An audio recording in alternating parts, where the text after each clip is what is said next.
Hi there. For Mountain TV, I'm Marty Cesario, along with Sportswomen of Colorado. With us is our guest, Jenny Kavnar. You might remember her as a longtime member of the television broadcast crew for Colorado Rockies games. She's now the current play-by-play broadcaster for the Athletics in Major League Baseball, also a graduate from Colorado State and Smoky Hill.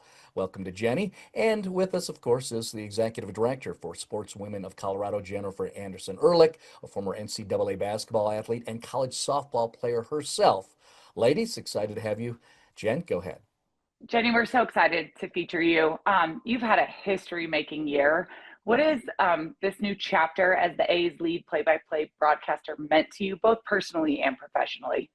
Wow. I mean, you start, I guess, just going back to the time that it even became a possibility and thinking of the door that was opened for me, not on the vision board. I did not think I'd be doing play-by-play ever in my career when I started out in broadcasting and wanting to be a broadcaster. So that alone is kind of a cool story to think about all the people that led me to that moment, people that saw something in me that I would have never seen in myself and pushed me in that direction and even gave me the opportunity in Colorado to do it. And really, I always have to thank Allison B. Hill, who's the producer of the Rockies, for just being a visionary and saying, I want to do something different in this game.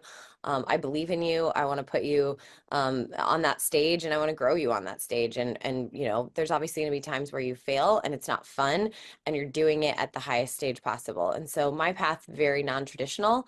I understand that it took a lot of risk to get me there and it took a lot of people believing in me. And then, the person that believed in me on this side of things at NBC Sports California, Devin Fox, who's my boss, and the executive producer there, she had a vision that, she had a spot for me that she wanted to create. And we had talked for several years about different opportunities, not just with the A's, but with other teams that they have when possible jobs were coming open. And so this was the job at the right time, and this was the opportunity. And so for that door to be opened, so many people got me there, and I was just so grateful to be in that position, to be in that moment, and to have those relationships. And then to actually step through that door and say, I'm the lead play-by-play for a Major League Baseball team. A, a huge responsibility, right? And one that I learn every single day. I grow every single day. I'm challenged every single day. And those things you really have to embrace. We live in a world where you're under a microscope at all times. And when you do what we do, and you're a voice that doesn't sound like anyone else in the game, it's magnified. And so I had to learn really early that thick skin I grew up with, all those boys I grew up with who always were telling me I couldn't play baseball and I did anyways, or I couldn't do this or that and I did anyways. I had to rely on kind of those moments of my life to be in my adult life and my career and growing my career to say, like, people take a chance on me. They believe in me. You have to believe in yourself and you got to keep moving forward. And so I think every single day you wake up with this excitement, this hope, this optimism. And to me, it's almost like a scorecard, really. This is what I love about baseball is every single game, like I flip my scorebook that's very busy and very full from the night before, and it's blank and it's open and anything can happen in the game up ahead. And so I really feel that way about my day to day and growing in this job. I love your analogy. I think it's so powerful. Life is a scorecard, and each day is a new day. It's so true. We all know the Rockies are struggling. We're Yeah. hopeful. I think, I actually think Colorado fans love the Rockies, and it's been a rocky couple of seasons. Yeah. Curious about your insights on that. Yeah, it's been really hard, obviously. I mean, having been with that organization, working in that organization for 12 years, and then obviously growing up there, like I have nothing but love for the Colorado Rockies and what they meant, right? Not just bringing baseball, Major League Baseball to Colorado.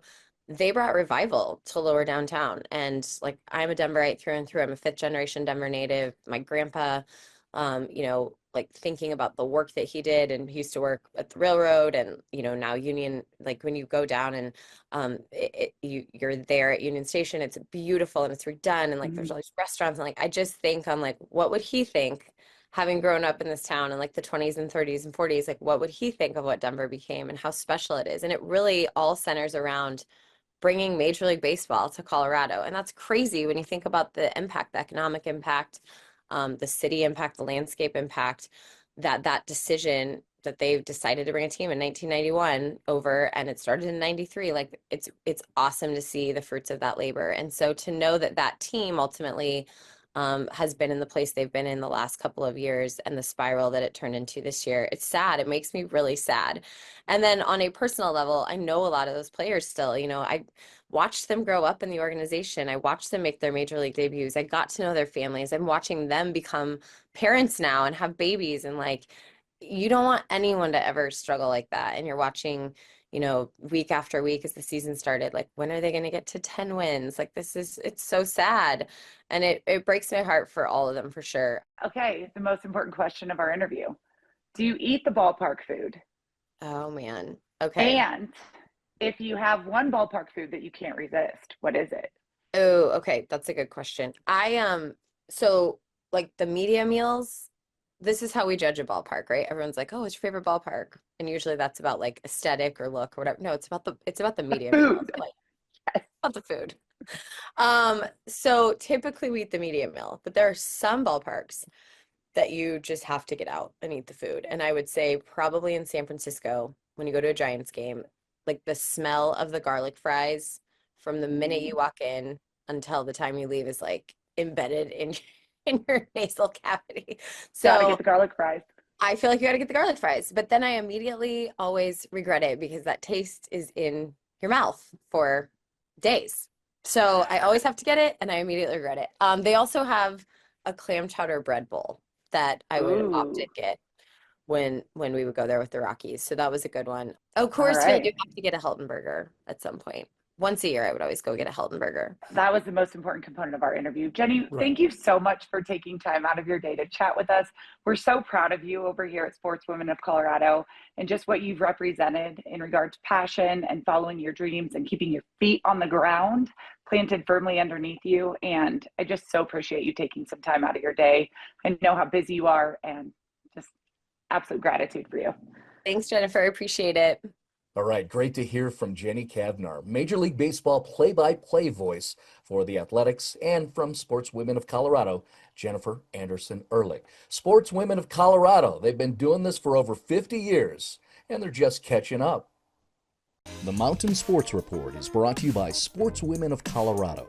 Learn more about their mission and work at sportswomenofcolorado.org.